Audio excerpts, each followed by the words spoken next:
माननीय भजनलाल जी शर्मा मुख्यमंत्री, उप मुख्यमंत्री दिया कुमार जी और चिकित्सा मंत्री जी का आभार प्रकट करना चाहूंगा कि जो आरएचएस में 200 बेड की जो पीरियडिक आईपीडी का जो स्वीकृति हुई उसके लिए मैं धन्यवाद दूंगा और स्थायी और संविदा कार्मिकों के लिए एक उच्च स्तरीय कमेटी बनाई है उसके लिए धन्यवाद दूंगा।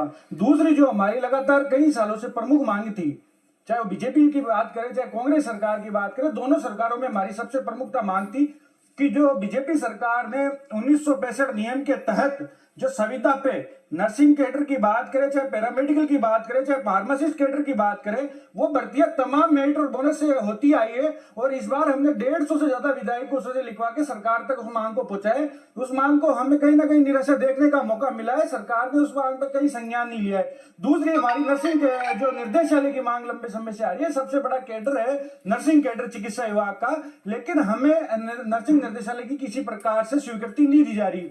मैं हमारे बीजेपी के जो प्रवक्ता है उनसे भी मैं क्वेश्चन करना चाहूंगा, क्या जो लंबे समय से संविदा पे अल्प मानदेय में आज के इस महंगाई के दौर में 8 से 10 हजार रुपए महीने में जो नर्सेज जो चिकित्सा विभाग की रीढ़ की हड्डी है वो आज काम कर रही है, अल्प वेतन के अंदर घर चलाना और जयपुर जैसे शहर में और अन्य शहरों में रहकर खर्चा चलाना बड़े मुश्किल की बात है, तो ये स्पष्टीकरण क्यों नहीं कर पा रही सरकार की आगामी भर्तियां भी मेरिट और बोनस से होगी?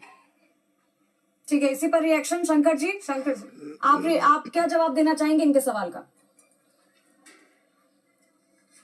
शंकर जी नहीं, ये तो एक अनेकों प्रकार की इस तरह की बातें हैं। अनेकों बातें कहाँ है? जब 2013 के अंदर बीजेपी सरकार ने 1965 का जो नियम बनाया गया था और उस नियम के तहत 2013, 2018, 2023 में नर्सिंग ऑफिसर, पैरामेडिकल तथा जो अपने फार्मासिस्ट भर्ती है वो मेरिट और बोनस से होता है। ये आज उम्र के आखिरी पड़ाव में जहाँ 35-37 साल की उम्र हो गई, सबके बच्चे हो गए, कई के बच्चे एक भी है परिवार चलाने के लिए, आज वो कैसे परीक्षा दे पाएंगे? कैसे नियम संशोधन होगा? उसमें मैं धन्यवाद दूंगा उप मुख्यमंत्री मोदी को, जो नियम संशोधन की फाइल चली थी उसको खारिज किया गया, लेकिन सरकार स्पष्टीकरण क्यों नहीं कर पा रही है कि पूर्व के भर्ती ही मेरिट और बोनस से भर्तियां होगी?